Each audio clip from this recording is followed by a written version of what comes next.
Nagaw ditong unit na Hyundai Creta.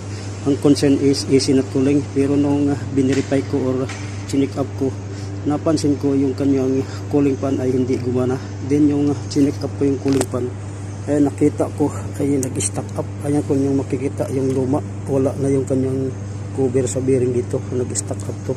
Di katulad nung sa bago, ayan kung makikita nyo, intact pa yung kanyang bearing. So yun po, ang gagawin ko nga ay papalitan ko siya at mamaya ay double check ko naman kung maging okay na yung kanyang aircon cooling performance. So tips lang sa inyo mga boss, baka sakaling ganito yung inyong encounter kapag nag encounter kayo ng AC not cooling, huwag niyong baliwalain yung cooling fan motor or kanyang condenser fan motor, dahil po malimit pagka sira yung fan motor at hindi gumagana, magkakaroon siya ng high pressure. So may epektuhan yung lamig ng aircon. So sana po ay